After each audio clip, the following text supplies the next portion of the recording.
जय राधा माधव जय कुंज बिहारी जय राधा माधव जय कुंज बिहारी जय गोपी जन वल्लभ गिरिवरधारी जय गोपी जन वल्लभ गिरिवरधारी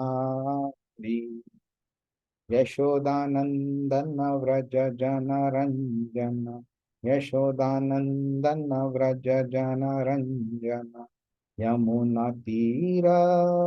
वनचारी यमुना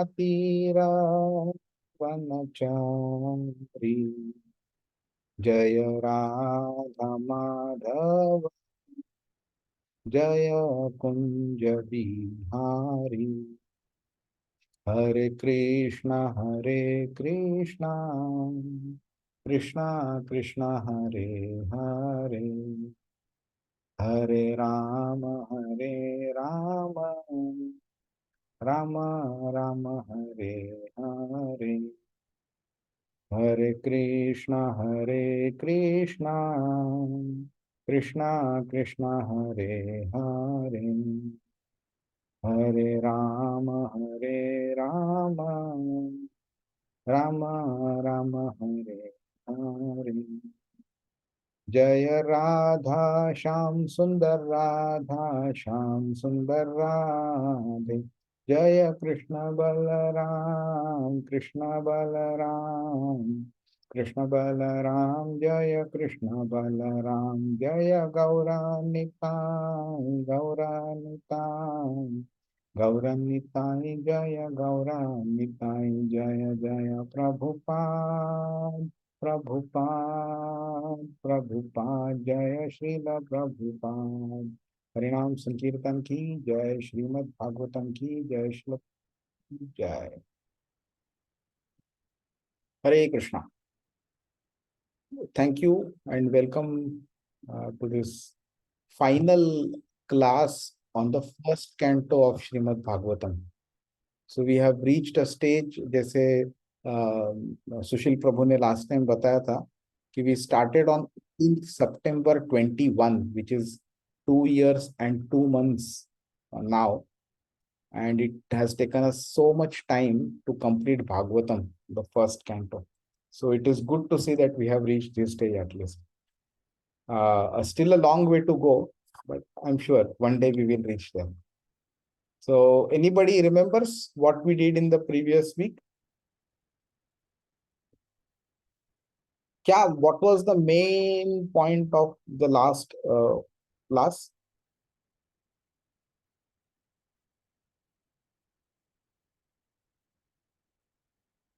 Anybody? क्या हुआ आज कोई बात नहीं कर रहा? Silent है. Okay, Sushil Prabhu, you want to? No, last time the verse started when the Sukdev Goswami appeared on that scene, and he was surrounded, or rather, he was followed by various children and who were just teasing him, and he was not properly dressed. Also, then in we discussed that then few verses discuss the body's features of Sukdev Goswami, because rather verse 28 says that the body was just like Krishna, and Yeah, Parikshit Maharaj bowed his head before him and offered a seat to him. And in that verse, it was Parikshit was also called as a Vishnu Rag because he was protected by Vishnu. correct. And then finally in 31, the Sukdev Goswami took the seat and was shown his inclination to reply all any question, whatever Parikshit wants to know. Say exactly. Nice. So the main event was the appearance of Shukadev Goswami, or the entry of Shukadev Goswami in that arena. and then his bodily features were described. He was welcomed by Parikshit Maharaj and various other sages who were assembled at that time, and he was offered the main seat. And then it was basically time for Parikshit Maharaj to ask his question. Okay, so we can understand. Do you all know who all were present, or who were the primary people present while Shukadev Goswami was speaking? Anybody? Yes, Yeah. Other than Brahma Parikshit was Maharaj, there, Brahma, correct? Yes. Shiv was there, Narad Uh, ji was there. Shiva, I don't know whether he was present. I don't think so. I have not heard of that anywhere. But Brahma, yes. And Narad ji was there. yes, exactly. And Vedvyas. yes, exactly. So the people who taught Bhagavatam to their disciples, they were present there to hear from the disciple. So Shukadev Goswami learned from Vyasdev, he was present. Vyasdev learned from Narad Muni. Narad Muni was present to hear from Shukadev. And Narad Muni learned from Brahma, so Brahma was also there to learn from this one. So many things we can learn out of this. Many a times we feel, अरे ये तो क्या बच्चा है मेरे सामने, मैंने ही उसको सिखाया है. हाँ, how can I learn from him? ये मुझे क्या सिखाएगा? This is the material ego that a person generally has. But here Brahma, who gathered the knowledge directly from Krishna and then passed on to every other living entity, directly or indirectly, he himself is seated there to hear from the third generation disciple. See the meaning humility in those people and the eagerness to gather knowledge about Krishna. Okay, very important point to hear. And why do you think they came there? See, ठीक है, भागवतम तो मेरे जैसा आदमी जाके अगर बात करेगा तो Brahma will not come down, right? But Shukadev Goswami आया है, तो why did they come down to hear from Shukadev Goswami? And why does he was considered like the Krishna? नहीं, वैसा तो कहीं लिखा नहीं है. He was the dearest devotee of Krishna who is not contaminated with material things. So Yes, that is a very good point. In addition to this one, meaning because he was not contaminated anything by material nature, and he was like, despite being the material world, he was like a liberated person. So a person who himself is liberated can actually liberate other people. And liberating other people means that passing on the perfect knowledge, not just from a verbal perspective, but from your behavior perspective also. Such a person can actually liberate another person. Shukadev Goswami, because he was not, behaving as a materialistic person, that's why these kama, krodha, lobha, moha, mada, and matsar, these kind of stuff were completely, meaning unrelated to him. And only such a person can talk about Bhagavatam, which is considered as Amala Purana. Amala meaning there is no mala. Mala is dirt. Okay, so when this dirt doesn't exist in Bhagavatam, then a person who does not contain this dirt is in a right position to speak about it. So that's why Shukadev Goswami was the perfect person to speak. Okay. On top of that one, the word Shuka, which means parrot, also means that have you heard of this point somewhere before? When a parrot tastes a guava, okay, with his beak, the guava becomes sweeter. You might have heard of this one, right? So a parrot actually sweetens an existing sweet thing. So Bhagavatam in itself is very sweet, but because it was further spoken by Shukadev Goswami, it has become even sweeter. Okay. Do you remember Shukamukhat Amruta Dravya Samyutam was the verse spoken in the first chapter? I'm just trying to find the verse. Okay. O expert and thoughtful men, relish Srimad Bhagavatam, the mature fruit of desire tree of Vedic literatures. It emanated from the lips of Shukadev Goswami. Therefore, this fruit has become even more tasteful, although its nectarian juice was already relishable for all, including liberated souls. Very important point to understand this. So, because Shukadev Goswami is speaking, who is beyond this material world, already a liberated person, and because he can add sweetness, that's why everybody came over there. Great. So let's start with verse number 32, where Parikshit Maharaj starts speaking. Any question until whatever we have covered so far? No? Okay, so let's read verse 32. Parikshituvacha aho adya vayam brahman satsevya kshatra bandhavah krupayati rupena bhavadbhasti bhavadbhistirthakah krutaha. Translation. The fortunate king Parikshit said, O Brahmana, by your mercy only you have sanctified us, making us like unto places of pilgrimage, all by your presence here as my guest. By your mercy, we who are but unworthy royalty become eligible to serve the devotee. Saintly devotees like Sukhdev Goswami generally do not approach worldly enjoyers, especially there is those in royal orders. Maharaj Prataputra.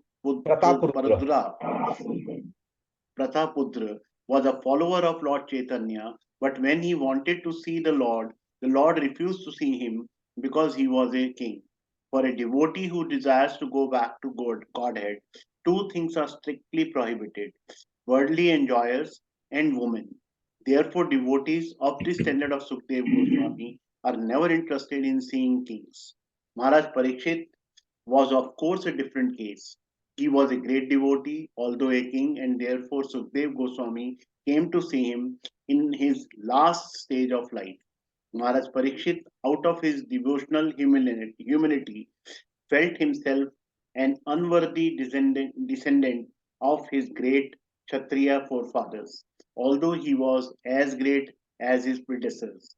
The unworthy sons of the royal orders are called Kshatriya Bandhu, as the unworthy sons of the Brahmins are called Dvij Bandhus or Brahman Bandhus. Maharaj Parikshit was greatly encouraged by the presence of Sukhdev Goswami. He felt himself sanctified by the presence of the great saint, whose presence turns any place into a place of pilgrimage. Yeah. So, do you remember a similar verse was mentioned?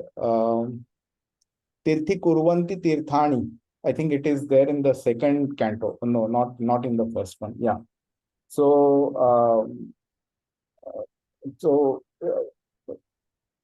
basically, the point is, we consider a place as a place of pilgrimage because certain pious activities or highly spiritual activities were performed there, right?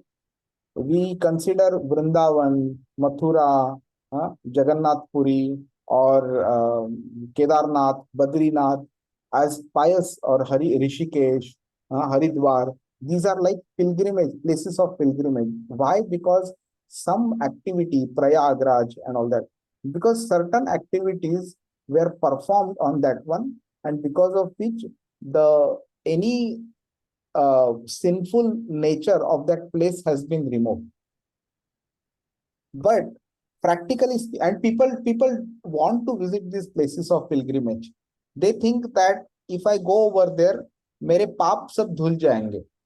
Yeah, it is not incorrect, But the bigger effect of that is one tends to perform lesser pap by going to such places, taking darshan of the deities and interacting with the sadhus over there. Mostly what do we do? Meaning people generally will go to that place. Sometimes people may not even visit the main deity of that place. They may just go as a kind of, as a picnic. They may not know the importance of the place from a pilgrimage perspective. Sometimes people may go and visit the deity, but the message that the deity has given, they may not try to understand. Sometimes they may understand, but they may not interact and live with the sadhus. They may not live it practically. But what practically happens is the deities, as much as the deity makes the place as a place of pilgrimage, the place also becomes a place of pilgrimage when saintly people either are born there and they perform their activities over there, or when saintly people visit such places. So, as much as Vrindavan, Mathura are important, similarly, where the saints are born, like Tukaram Maharaj was born in Dehu, so that also becomes a place of pilgrimage, where the Alwars were born and they performed all their activities. These are also places of pilgrimage because they sanctify that place. Their presence, their existence eradicates the the sins of the people living there, and sinful mentality also is eradicated. That is why it becomes a place of pilgrimage. That's why Parikshit Maharaj is saying that just by you coming here, it can turn this place into a place of pilgrimage. One other point which this verse mentions is Kshatra Bandhav. So Kshatra meaning of Kshatriya nature, meaning related to Kshatriya, meaning Kshatra. Bandhav is relatives, friends, and all that. So he is saying that the humility of Parikshit Maharaj is such that he considers himself as a Kshatra Bandhav. Why Kshatra Bandhav is of lower nature? It is like, when wife and husband both are doctors, the knowledge that they impart to their children about medicine profession is to a certain extent, right? 2%, 5%, 10%. That does not replace the proper educational qualification of a doctor being achieved by the child. So we don't go and take medicine from the child just because he is the son of a doctor and a doctor mother and doctor father. So that can be compared with Kshatra Bandhu or Brahma Bandhu or Dvija Bandhu. Okay, which means you are a relative or a friend of a Brahman, but you do not possess the necessary qualifications, okay, to perform activities like a Brahman. You are a relative or a friend of a Kshatriya, but you do not have the nature, the knowledge, the martial arts capability, the spirit like a Kshatriya. So these are called like Kshatra Bandhu. So despite being a proper Kshatriya, okay, who has not only won many wars with the enemies, he has also been able to tame a invisible person like Kali, who not a normal person can see or recognize also. He has been able to tame such a person. Still, the humility is such that he calls himself as a Kshatra Bandhu. So he is saying that because we are worldly enjoyers, people like you don't come and meet us. And the reason, any idea why such people don't come and meet us? The worldly enjoyers. What do you think? Meet us means? Like, for example, here it is said, na, like saintly devotees like Shukadev Goswami do not approach worldly enjoyers. They will get contaminated or get attracted. Really? Then they are not pure devotees, right? A pure person should not get attracted to such nonsense. Okay. The main purpose behind this one is in the third chapter, 26th verse. Krishna says, "Na buddhi bhedam janayat ajnanam karma sanginam joshayat sarva karmani vidvan yukta samacharam." He's saying a intelligent person does not disturb the mentality or the mind of such people who are engaged in worldly enjoyment. Okay, because if if a person goes and preaches about Bhagavad Gita to such people, their mind will get disturbed, which means the activity that they were doing previously, they will stop doing that as well, which means it will cause a downfall in their spiritual life. So to avoid a further downfall, it is better that their mind is not disturbed. Let them be engaged in karma kanda. At least they are not performing papa. Karma kanda is still better than doing papa.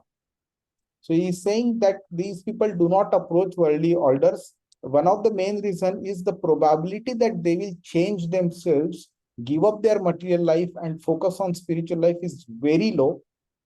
And further, if you do it, then it may cause a further downfall in their spiritual life. They will definitely not get contaminated. And we will see by the end of the 12th canto, which is almost at the end of the 7 days, the strong preaching that Shukadev Goswami does, despite speaking all 12 cantos, you will see that amazing level of detachment that Shukadev Goswami possesses. So with that, we will be able to understand that he can never get contaminated by such association. And in fact, the association is not bad here, because all the people who have gathered there are sages and people like Parikshit Maharaj.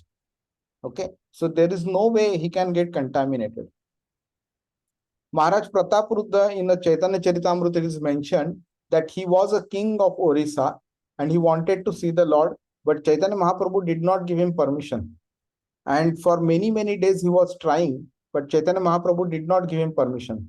So one day he came and he spoke to one of his assistants, and then the assistant told him a method. And then he started speaking some beautiful verses in appreciation of Krishna. And these verses, fell on the ears of Chaitanya Mahaprabhu. And then Mahaprabhu's attention got diverted. And then he asked his assistant, who's chanting these verses? And Chaitanya Mahaprabhu told him, asked him to call him. Then Maharaj Prataprudra came, and then he started pressing the feet of Chaitanya Mahaprabhu. And looking at his devotion to Krishna, looking at his service attitude, Mahaprabhu was pleased. Then then it was a kind of a taste of Maharaj Prataprudra.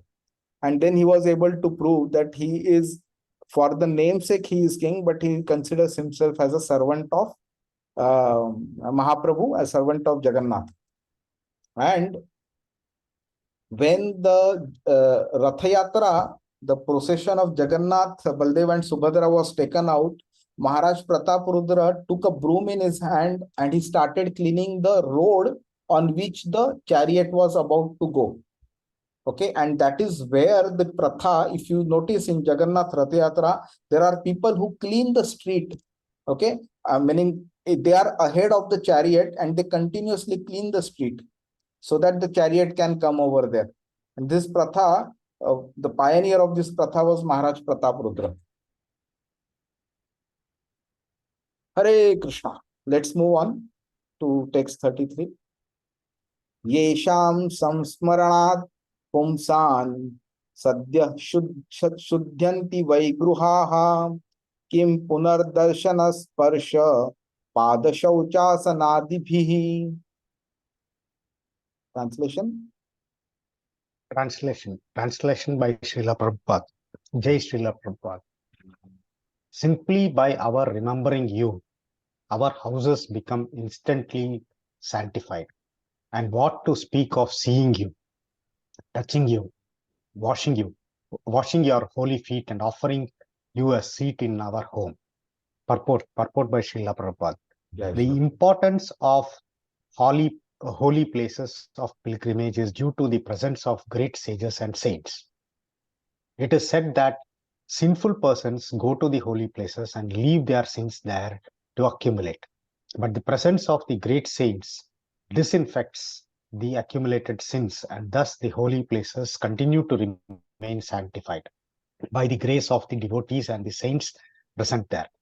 If such saints appear in the homes of worldly people, certainly the accumulated sins of such worldly enjoyers become neutralized.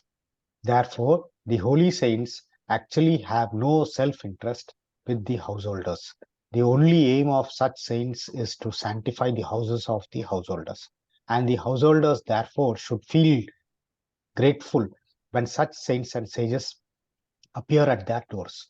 A householder who dishonors such holy orders is a great offender. It is enjoined, therefore, that a householder who does not bow down before a saint at once must undergo fasting for a day in order to neutralize the great offense. Jai Srila Prabhupada. Hare Krishna. Hare Krishna. Thank you. So beautifully written, right? And so the importance of holy places is because of the presence of such great sages and saints, right? So we talked about it. It is not because there is a good waterfall or a good nice mountain, the weather is good, you can enjoy a picnic over there and all that. So I remember somewhere in 2001 or two times, I had just joined ISKCON. And that time, because we were working with Emirates Airline, meaning that's what you mean, that spirit of going around and seeing various countries was very high. And I had just recently married. So one day I told one of my mentors in ISKCON, that is Mohan Prabhu, Mohan Asangi, Uday Prabhu may be named, Rao may be knowing. So I told him, where are you planning? I'm planning to go so and so place. So he told me, यहाँ क्या जाने का, वहाँ क्या जाने का तो वृंदावन जाने का. I said, क्या वृंदावन में क्या है? This is what I thought over there at that time. So he explained to me, but still, my level was not such which I could understand. But then over a period of time, when I thought over this incident, I was laughing at myself. Yaar, kya hai? What is there in Switzerland or some other place? See, going there for some kind of, as a kind of a change or something like that, maybe to entertain your family and all that. It is okay, maybe as a once or change. But at the expense of not going to Vrindavan, it is not something which can be said that we are doing something right. Yeah, maybe you have had one Vrindavan trip and maybe one for the family or going to some other place and all that. But there are people who continuously say, यार जाना है तो यहाँ जाओ, ऊटी जाओ, कोडाईकनाल जाओ, मनाली जाओ, यहाँ पे जाओ. All that is correct. These are nice from health or some developing kind of a change perspective. It is good. But once in a while, do visit these places of pilgrimage also. Okay, it is like a mobile phone. At a certain point of time, when the battery is drained, you have to recharge it, right? So Vrindavan, Mathura, or Dwarka, or Jagannath Puri, Mayapur, Kedarnath, Badrinath, these are the places where you go. Your battery, your mobile will completely be recharged, spiritual battery. And then imagine the devotion that will develop within you for Krishna. And then 6 months, 1 year later, again, when the battery goes down, again go and visit over there. And actually, this is the best time to visit Vrindavan. It is Kartik Mahina right now. We could not go this time because my son is in grade 10 now. His exams are going on. But we are surely going next year. So in case you want, please keep some time for yourself available around 5 to 7 days in this particular month, in the month of November. Next year, we all can plan a trip to Vrindavan together. But please consider this one. This is actually the main purpose of our life, not that visiting some tourist attractive places will give any benefit.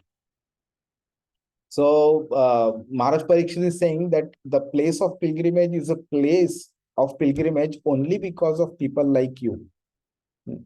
And because such people are there, even if many sinful people visit over there, the effect of these sinful people and their sins gets neutralized by the presence of such people in the place of pilgrimage. Hare Krishna. So very good. And another point, okay, we today in our society there are many people who are like dhongis or sadhus, okay, which means a pretender, mithyachari, when actually they just wear a robe of a sadhu, an orange color robe, but internally they want your money. So many such people, the society is infested with such people, because of which the common man views a genuine sadhu also in a negative manner. But we need to understand, over a period of time, we will understand the difference between a genuine sadhu and a fake sadhu. But the moment we understand it, we should be in a position to serve the sadhu, pay our obeisances to him and all that. Many times, because the householders have huge amount of attachment for their money, their wealth, their properties and all that, that's why the thought of charity comes very less in their mind.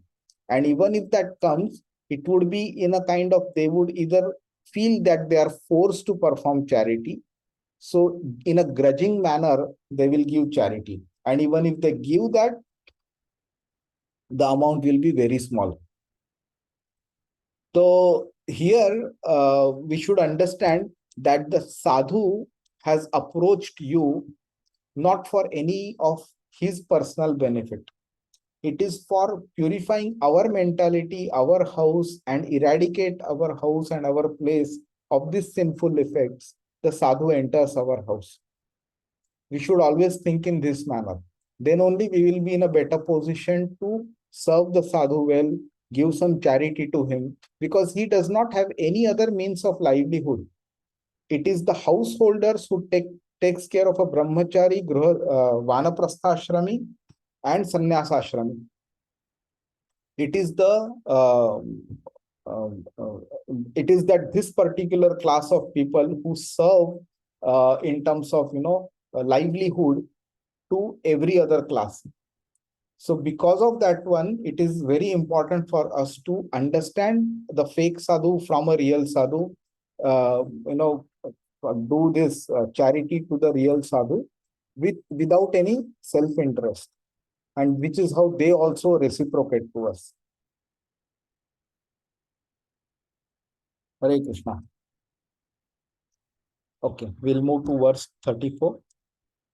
Sannidhyatte mahayogin patakani mahantyapi sadyo nashyanti vai pumsam vishnuriva suretaraha.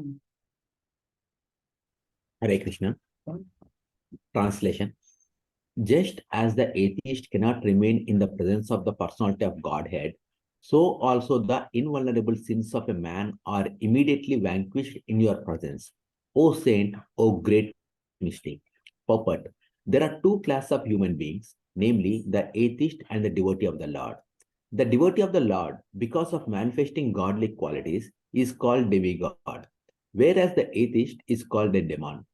The demon cannot stand the presence of Vishnu, the personality of Godhead. The demons are always busy in trying to vanquish the personality of Godhead. But factually, as soon as the personality of Godhead appears, by either his transcendental name, form, attributes, pastimes, paraphernalia, and variegatedness, the demon is at once vanquished. It is said that a ghost cannot remain as soon as the holy name of the Lord chanted. The great saints and devotees of the Lord are in the list on the list of his paraphernalia. And thus, as soon as the saintly devotee is present, the ghostly sins are at once vanquished. That is the verdict of all Vedic literatures. One is recommended, therefore, to associate only with saintly devotees so that worldly demons and ghosts cannot exert their sinister influence. Yeah. Jai Srila. You can see the power of Prabhupada's purport, just amazing. So what is it basically? Now, this is very, very simple, self-explanatory. So a devotee always likes the presence of saints and other devotees of Vishnu or Vishnu himself. Whereas the atheist does not like the presence of devotees, the presence of Vishnu. So it is like, opposite poles. Now, where the atheist, okay, this particular point, is nicely described in the 16th chapter of Bhagavad Gita. The 16th chapter of Bhagavad Gita is named as Daivasura Sampad Vibhaga Yoga.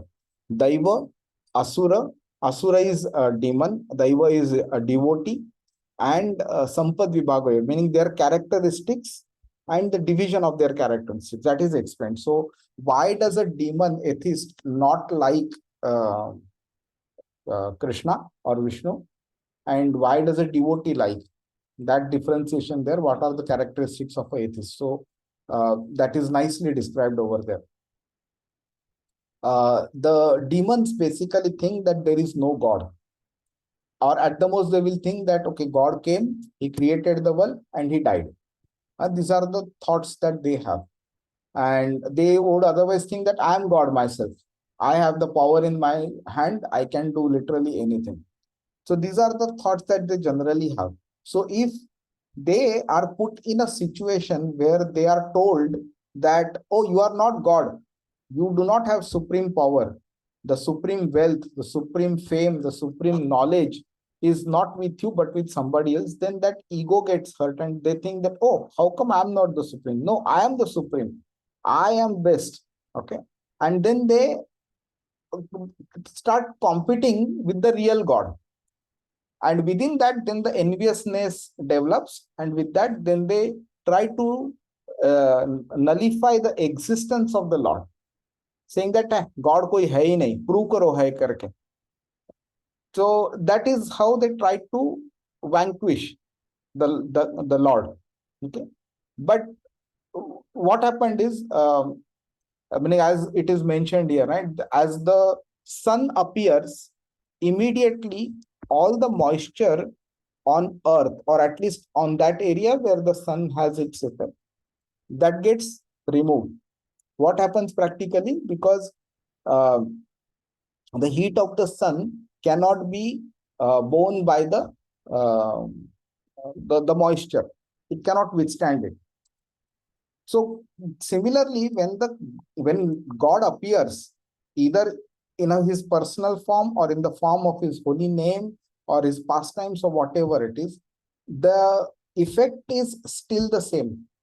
And because of that, the demons, who are actually like moisture, cannot withstand the heat and light of the personality of Godhead, who comes in the form of a sun.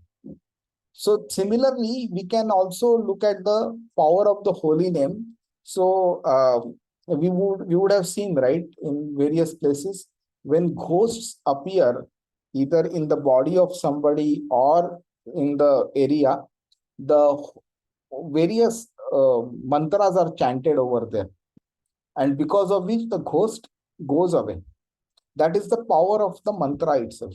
That is the power of the holy name, which is there as part of the mantra. Okay. So what Prabhupada has done is, he has compared the atheistic people and their mentality with the ghost, and the saintly people with the holy name of the Lord, and then said that when these atheistic people are there, Vishnu himself is present and the atheistic people go away. Hare Krishna. Is it okay? Is it clear? Shall we move on? Yes, Prabhu. Yes, Prabhu. Yes. So text 35. Api me Bhagavan Pritah Krishna Pandu Sutta Priyah Paitrushva Seya Prityartham Tad Gotra Syatta Bandhavah. Lord Krishna, the personality of the Godhead, who is very dear to the sons of King Pandu, has accepted me as one of those relatives just to please his great cousins and brothers. A pure and exclusive devotee of the Lord serves his family interests more dexterously than others who are attached to illusory family affairs. Generally, people are attached to family matters, and the whole economic impetus of human society is moving under the influence of family affection. Such deluded persons have no information that one can render better service to the family by becoming a devotee of the Lord.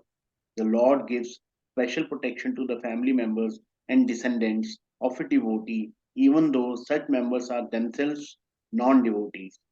Maharaj Prahlad was a great devotee of the Lord, but his father Hiranyakashipu was a great atheist and declared enemy of the Lord. But despite all this, Hiranyakashipu was awarded salvation due to his being the father of Maharaj Prahlad. The Lord is so kind that he gives all protection to the family members of his devotee, and thus the devotee has no need to bother about his family members, even if one leaves such family members aside to discharge the devotional service. Maharaj Yudhishthir and his brothers were the sons of Kunti, the paternal aunt of Lord Krishna, and Maharaj Parikshit admits the patronage of Lord Krishna because of his being the only grandson of the great Pandavas. Yeah. So the beauty of Prabhupada's purport is, he uh, takes the best example of a certain situation and then he adds it into the purport. Now, uh, when it comes to the Lord and the Lord's protection and the protection given directly or indirectly to the family members, there is no better example than Hiranyakashipu. So I'm not sure if you are aware, this comes in the 7th canto of Srimad Bhagavatam about the complete story of Prahlad Maharaj. So when Hiranyakashipu was killed by Narsimhadev, okay, Prahlad Maharaj was called by Narsimhadev. He put him on his lap. He started licking his body also. Okay, that is another story. I'll take just a moment to explain that. So, the reason why the Lord came in the body of half lion and half man is uh, Lord wanted to take half body of two different species, right? So he could have actually taken what do you say, the body of a half bird and a half man also. But he chose lion, which actually signifies power and being the king of everything. But in addition to that, he chose to become lion because animals have a tendency to show their love to their children by licking their body. Plus, he had his hands by which he could actually love Prahlad. So Narsimhadev came in the form of half lion, half man in order to lick Prahlad as well as meaning love him with his hands also, which actually is possible only when you have a half lion, half body, or basically half animal, half human body. So he was licking Prahlad Maharaj and he was displaying his love to him.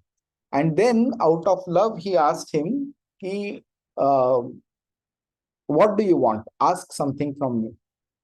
So he said, I don't want anything. So Narsimhadev again said, ask something. No, I want you to ask something. He said, no, I really don't want anything. No, he said, no, I want you to ask something. So then he said that you are my master, I am your servant. This is the only relationship that we have with each other. That you are my master and I am supposed to selflessly serve you. Absolutely no other relationship.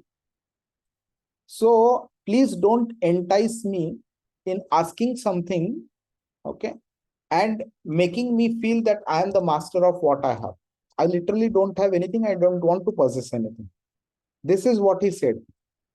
He said, Tathastu, but still I want you to ask something. Okay, now he is, of course, Narasimhadev understands the purity of Prahlad Maharaj and he is teaching us via his example. So Prahlad Maharaj again says that if at all you want to give something, please forgive the sins of my father and take him with you. So that time Narasimhadev says, that is already done. Your father has been forgiven, and not just your father, but 21 generations before you of your maternal and paternal ancestors have been awarded salvation. So you don't need to worry about it. Just because you are born in their family, that's why they deserved this salvation, and that has already been given. He said, still I want you to ask something. Now imagine when somebody like when we heard in various Puranas, right, that people do tapasya, and with that Brahma or Shiva appears and they ask, okay, what do you want? Somebody asks for some material boon, they give and they disappear. Okay, now here you have a pure devotee who is capable, who is in a situation where he can ask something from the Lord, that Lord who has complete control over everything spiritual and material. But still this devotee, pure devotee, is not asking anything from the Lord. Now he is saying that if at all you want to give me something, please give me a boon that I will never want to have any attraction to anything material, and I will only have attraction to your lotus feet and absolutely nothing else. Imagine such a boon being asked to a person who can literally grant anything and everything. That is pure devotion. So what the Lord says is, we saw that in the verse 22 of 9th chapter, right? Ananyas chintayanto mam ye janah paryupasate tesham nitya vibhiyuktanam yogakshemam vahamyaham. Yogakshemam vahamyaham. Meaning I carry what they lack and I preserve what they possess. So very important, meaning the Lord understands what we need. The Lord understands how it should be utilized, what we already have in the progress of our spiritual life. In such a scenario, for us to ask for something is to tell Lord that, boss, you don't understand anything. I know what is good for me and what is bad for me. So just do as I'm saying. I will put the order and you are my supplier. You need to fulfill my order, which is actually not needed. God knows the past, present, and future of each and every living entity. Vedaham samatitani vartamanani charjuna bhavishyani cha bhutani mam tu vedana kashana. I know the past, present, and future of every living entity, but no one knows me. 7.26 Bhagavad Gita. So when the Lord knows this, why should we ask anything from the Lord? And when we don't ask anything for the Lord, then the Lord takes the position of our protector. He ensures that it was your responsibility as a Gruhastha to protect your family, your wife, your children, and your relatives. I will take over that responsibility. And the Lord gives then the special protection to the family members, ancestors, descendants, everybody of a devotee. Just because you are selflessly serving him, okay, and then you pass on the responsibility to the Lord. That is what the crux of this verse is. Okay. So he is saying Lord Krishna was very dear to all the Pandavas, and Lord Krishna accepted me as a relative.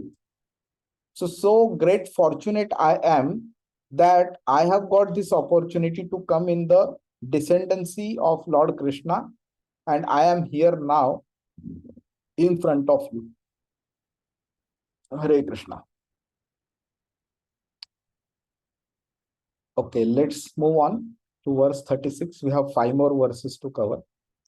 Anyatha te vyaktagater darshanam na katham drunam nitaram riyamana nam samsidhasya vaniyasah. Translation. Hare Krishna. Translation. Otherwise, without being inspired by Lord Krishna, how is that you have voluntarily appeared here? Though you are moving incognito to the common man or not visible to us, who are on the verge of death. Purport. The great sage Sukdev Goswami was certainly inspired by Lord Krishna to appear voluntarily before Maharaja Parikshit, the great devotee of the Lord, just to give him the teachings of Srimad Bhagavatam. One can achieve the nucleus of the devotional service of the Lord by the mercy of the spiritual master and the personality of Godhead. The spiritual master is the manifested representative of the Lord to help one achieve ultimate success. One who is not authorized by the Lord cannot become a spiritual master. Srila Sukadeva Goswami is an authorized spiritual master, and thus he was inspired by the Lord to appear before Maharaja Parikshit and instruct him in the teachings of Srimad Bhagavatam.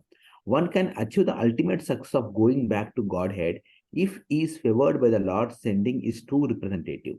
As soon as a true representative of the Lord is met by the devotee of the devotee is assured a guarantee for going back to Godhead just after leaving the present body.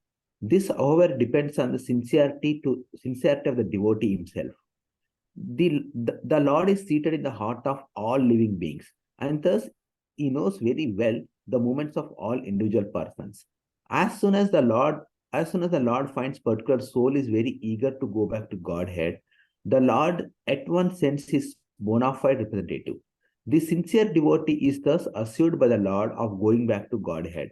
The conclusion is that to get the assistance and help of a bona fide spiritual master means to receive the direct help of the Lord himself. Jai Srila Prabhupada. Right. Yeah. This purport is quite deep. It may take us a very, very long time to speak about it and explain it in detail, but we'll just talk about at a summary level. So a guru is said as something called as a Chaitya Guru, or Krishna is called as Chaitya Guru. So Chaitya Guru, sorry, please excuse me. So Chaitya Guru meaning, Chaitya meaning external. External meaning he is physically present in front of us, and he is acting as a guru, but he is none other than Krishna himself. Now, why does a Chaitya Guru need to be there? Because constantly we will require knowledge, we will require, obviously, mercy is there, we will require guidance. We should be able to serve somebody. We get that habit of serving, which will improve our mentality. So various factors are there. That's why a spiritual master is a prime necessity. In the world of spirituality, you cannot take even the first step without guidance from a spiritual master.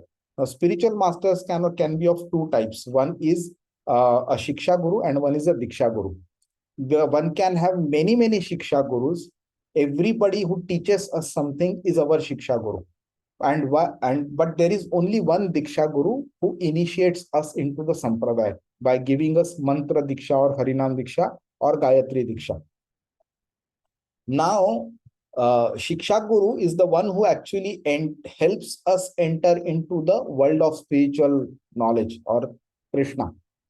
And once we enter, then we start moving ahead and we reach to the Diksha spiritual Guru.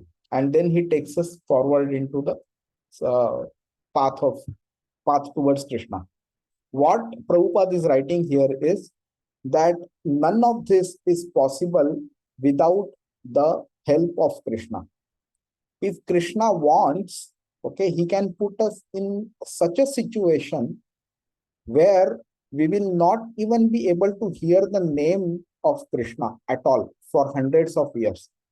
And this is not a surprise, right? We see today the Western countries, okay, there is hardly, meaning except where ISKCON is or some devotees of Krishna, Vishnu are there. In majority of the places you will see, or at least the families, if not the whole place, in majority of the families or circles, you will see that there is no awareness of existence of Krishna. The name Krishna is not even heard over there. If Krishna wanted, he could have actually put us into such a situation. Then imagine what would have happened to our spiritual progress. But it was the mercy of Krishna that he has put us into a situation where now we are able to study Bhagavad Gita and Bhagavatam. And especially in this particular class, I know that you have already completed Bhagavad Gita and are learning Srimad Bhagavatam also. So we are so fortunate to reach to this stage. And this is not possible without the direct help of Krishna. And how does Krishna help? Via the medium of Paramatma, by giving us guidance from inside. But there comes a time that Krishna says, now you need to get connected with the Parampara. You should go for a Diksha Guru, surrender unto him, serve him, ask questions, and progress on this path. So the another main point that we should also understand is it is not a coincidence that Shukadev Goswami, he had no other work to do. Iske liye chalte chalte he went to that bank of the river, and coincidentally both of them met each other. Okay, it was properly planned, super planning by Lord Krishna, so that he appears at that very moment where it is actually required, not before, not after.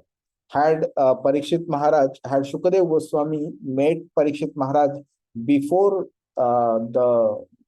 before Shringi, the son of Shamika Rishi, cursed him, probably he may not have that level of gravity to ask the questions and the eagerness to hear from him compared to when he met now.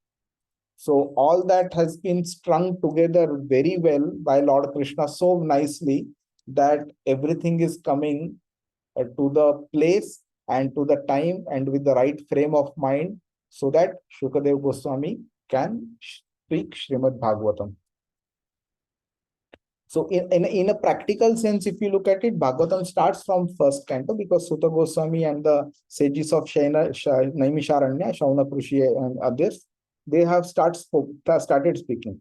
But another perspective, if you look at it, Bhagavatam starts from second canto, because Shukadev Goswami starts speaking from the first verse of the second canto. So the last verse of the first canto ends with Parikshit speaking, but the answers start coming from the second canto.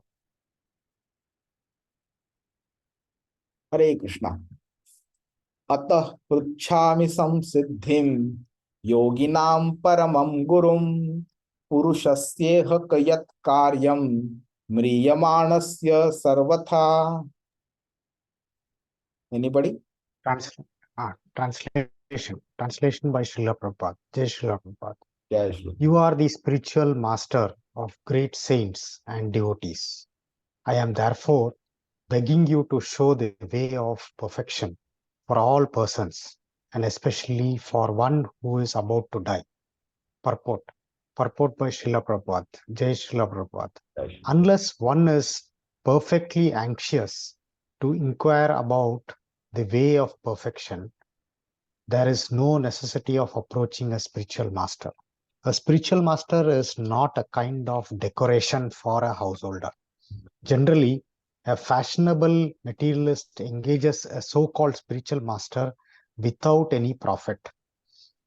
The pseudo-spiritual master flatters the so-called disciples, and thereby both the master and his ward go to hell without a doubt. Maharaj Parikshit is the right type of disciple because he puts forward questions vital to the interest of all man, particularly for the dying man. The question put forward by Maharaj Parikshit is the basic principle of the complete thesis of Srimad Bhagavatam. Now, let us see how intelligently the great master replies. Jai Srila Prabhupada. Hare Krishna. Hare Krishna. Thank you.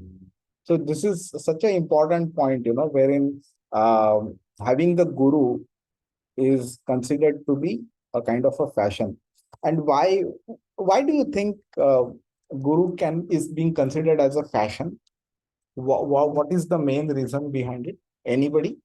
Any guesses?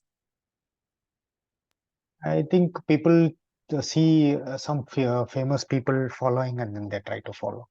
Then they consider themselves to be a part of that. Okay, so if you take a deeper look at it, generally it is driven by our ego. So our ego basically wants us to be considered as the best in every category.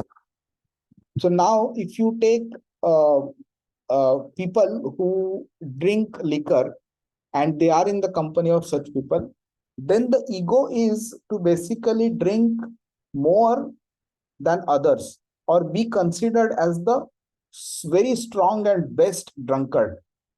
Meaning, यार, when we used to drink at that time, we used to say कि यार मैंने 4 peg P लिया but मेरे को चढ़ी नहीं, और ये बंदा तो 2-3 बॉटल बियर पीता है बट उसको कुछ होता नहीं. So there also the competition is there to be considered as the best, although the category is a nonsense one. Yeah, whether when you are in sports, you want to consider or you want to become the best batsman or the best bowler. When you are in politics, you want to be in the best politician. In every category, the objective is to become the best so that our ego feels very satisfied. So when you are in the circle of spirituality, you always want to show how deep spiritual I am, how honest and humble I am.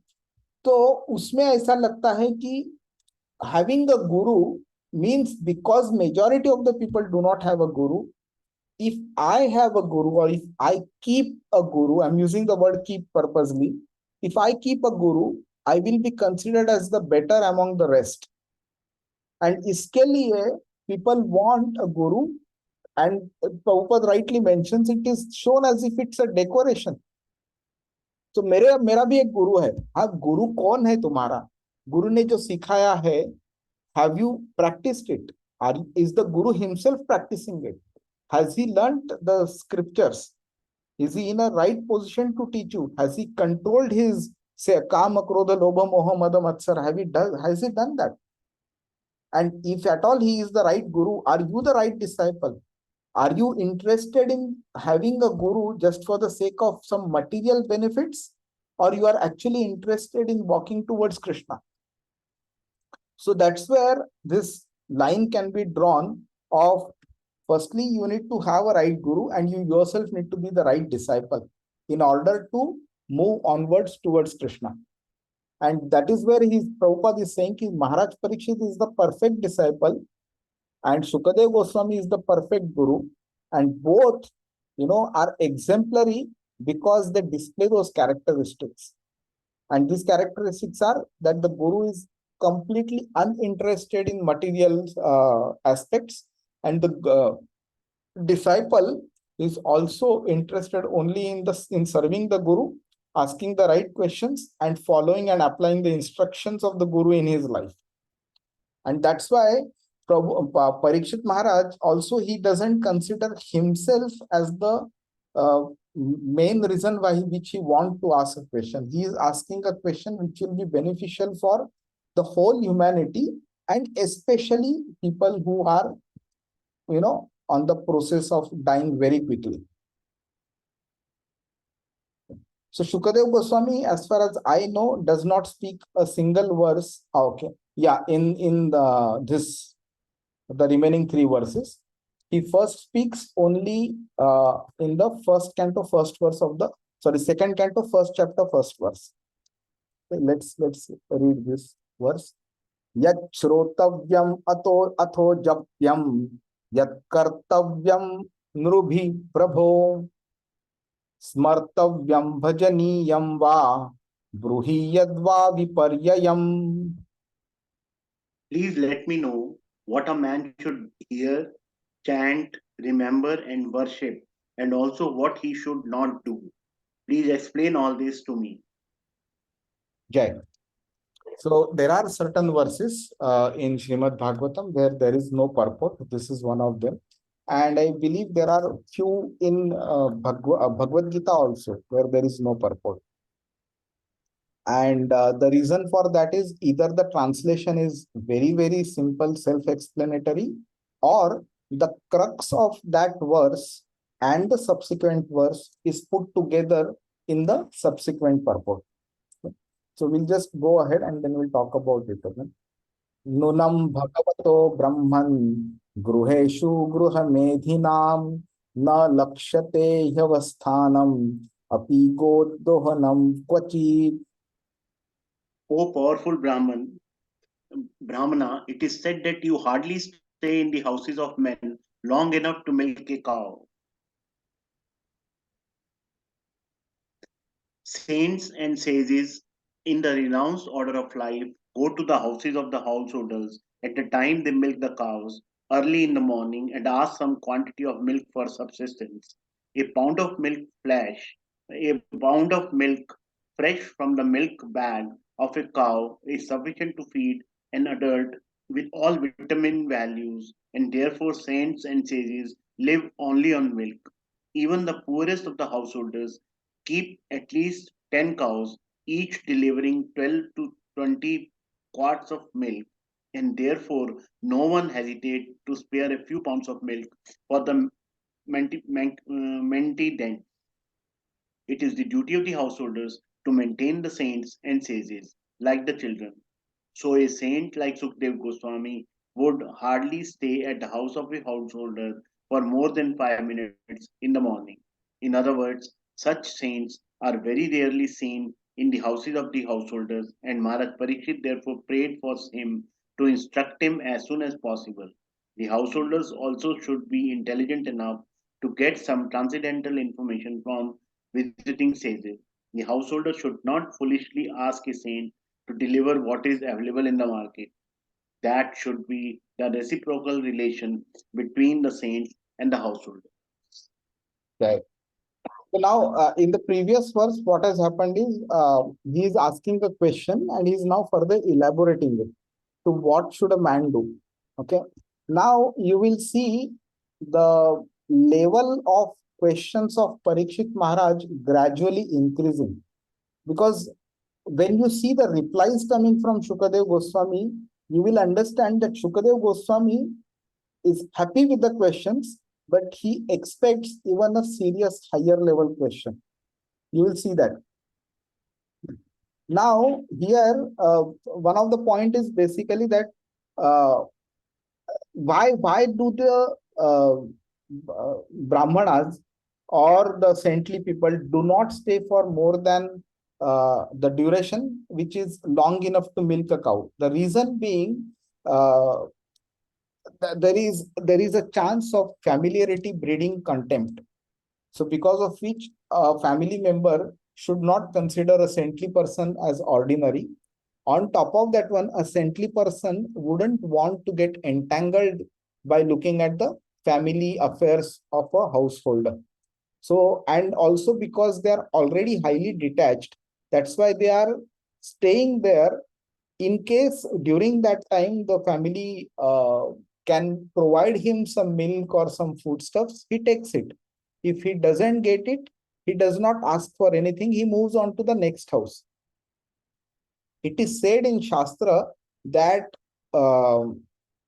such a saintly person uh, reaches to maximum 7 houses during a day. And within those 7 houses, if he gets anything, he takes that. Otherwise, he remains hungry throughout the day. That is the life of a mendicant. Mendicant is a bhikshuk. Bhiksha jo mangte hai, unko mendicant bolte hain English mein. So that is why he is saying not more than 5 minutes in a house. That's all. Mila, Krishna ki ichha thi, mil gaya. If Krishna desires no, you should not get anything, they will not take anything, they will go and do their regular activity. Now the last verse of the first canto. Suta uvacha evamabhashitah pruштah sarajñal lakṣanaya gira pratyabhashat dharmadnyo bhagavan badarayanihi ahamev am. No, this is wrong. This is by mistake. They have put the first verse of Chatushloki Bhagavatam here. It is actually mistake. So we will not read that. It will come in the 9th chapter of 2nd canto. I think the 33rd verse is the first verse of Chatushloki Bhagavatam. So this is not actually supposed to be here. So let's read the translation. Hare Krishna. Translation. Sri Suta Goswami said, the king thus spoke and questioned the sage using sweet language. Then the great and powerful personality, the son of Vyasadeva, who knew the principles of religion, began his reply. Thus end the Bhaktivedanta purports of the first canto, 19th chapter of the Srimad Bhagavatam, entitled The Appearance of Shukadeva Goswami. Jai Srila. Jai Srila Prabhupada. So now the hero of Srimad Bhagavatam, Sri Shukadeva Goswami, will start speaking in the next canto. Any question so far? Anything that we have covered so far, either today or last week or even the previous ones? Anybody? Rao Prabhu, Rakesh Prabhu, Ai, Sushil Prabhu, Uday Prabhu, any No, question? I think we need to read it once more to just actually digest it. Yeah. So I was thinking, We'll do a recap or something. yes, I was thinking the same thing. So a very, very good news that we have for us is my very, very dear devotee and a friend of mine, Radhapat Pankaj Prabhu, has successfully recuperated from his health. He underwent a lot of problems physically for almost last 5 to 6 months. But now he has come back. He is far better in health now. And I spoke to him last week and I asked him if he would be in a position to start giving lectures. And he said yes. But coincidentally, during the next weekend, we have Kirtan Rasa festival. So I will forward the invitation to all of you. On first evening and the whole of 2nd, 3rd and 4th December, we have Kirtan Rasa. So 12 hours from morning 9 to evening 9, we will have continuous, absolutely non-stop Kirtan, Hare Krishna Mahamantra Kirtan by various singers all over the world. So almost 30-40 Kirtaniyas have come here and they will be chanting and doing Kirtan of the holy name of the Lord. So I request you all, please extract some time out of your busy schedule and please do come and attend the Kirtan. It is a meaning once in a lifetime opportunity. Please don't miss it. This will be available on YouTube also, but YouTube does not give you the experience of the environment. So that environment, that power is there only when you physically attend. So please do not miss it and do come. If you cannot come for all 3 days, come at least for one day. If you cannot come for one full day, at least come for few hours. But please do come. And because of this one, because of Kirtan Rasa, Where is this, Sachin Prabhu? this is on in Regent School, Regent International School in Greens. I will send you the location. I will send you the invite also. And it is on 2nd, 3rd and 4th of December, which by Krishna's mercy, we have a holiday on all 3 days. So it will be now difficult for you to, find out some excuse. So please come, don't miss it. Okay. And because of this, we will not have class on next Saturday, Srimad Bhagavatam. And next to next Saturday, which means practically speaking, what do you say? 2nd or 9th December, then I will ask Radhapat Pankaj Prabhu to give a synopsis of the first full canto. So I don't know whether 1.5 hours, one class will be sufficient or not. I will ask him. If he says no, we need 2 or even 3. So accordingly, we will schedule this. And then we will have the complete synopsis of the first chapter. And then we will start the second canto. Is that okay? Any suggestions you have? No, Prabhu, it's for first class. That's good, Prabhuji. Nice. Fine. Yeah. Because 2 years back we started, there is a good chance we might have forgotten what happened previously. So it's good to recap. Yeah. Okay, then Hare Krishna. So see you next week. Hare Krishna, Prabhuji. Hare Krishna. Thank you. ಗಂಟೆಗೆ ಅಂತ ಊಟ ಮಾರಾಯ